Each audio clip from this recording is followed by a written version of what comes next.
Let's bring in Macrobusiness Chief Economist now, Leith Van Onselen.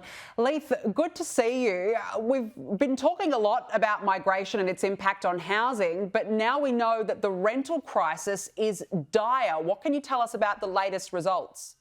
Yeah, this is absolutely shocking news, Danica. So things are going from bad to worse for Australia's long-suffering renters. So Catality's September housing report, which was released yesterday, showed that the nation's rental vacancy rates plunged to a new record low of just 1.4%. And that's about half what it was pre-pandemic.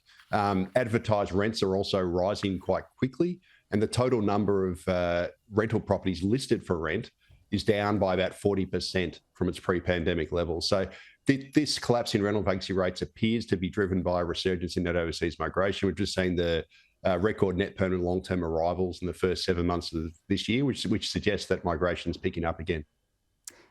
Meanwhile, we know that Labor's not going to reach any of its housing targets. We knew that from leaked Treasury advice. But latest dwelling approval figures for July shows that approvals are 22% Leith behind Labor's National Housing Accord. It just blows its goal out of the water.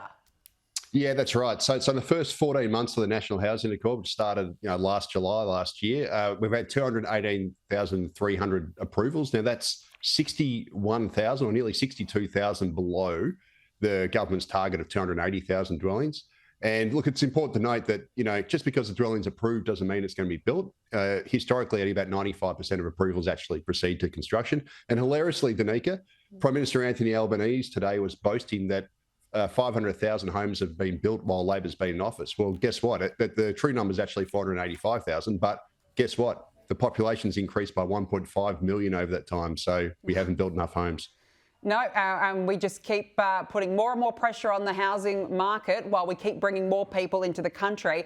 Look, speaking of, foreigners have outnumbered Aussie students at the nation's oldest university, Sydney University, last year. This is according to Federal Education Department figures published in The Australian.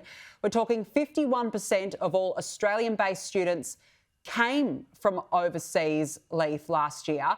This uni received $1.6 billion from foreign students' fees last year alone. It is a migration giant.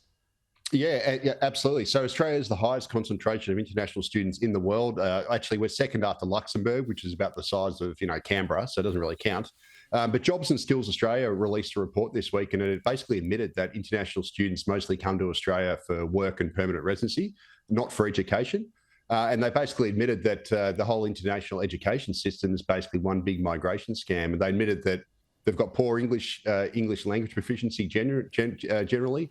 And the ones that stay on tend to work in low-skilled jobs. So what Australia should be doing, Danica, is focusing on quality over quantity. We need far fewer students that are much higher quality.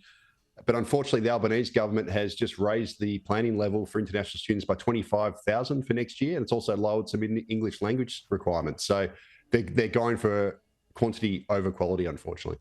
Yeah, and we're all paying the price for it. Leith Van Onselen, nice to see you. Thanks so much for joining me on the show.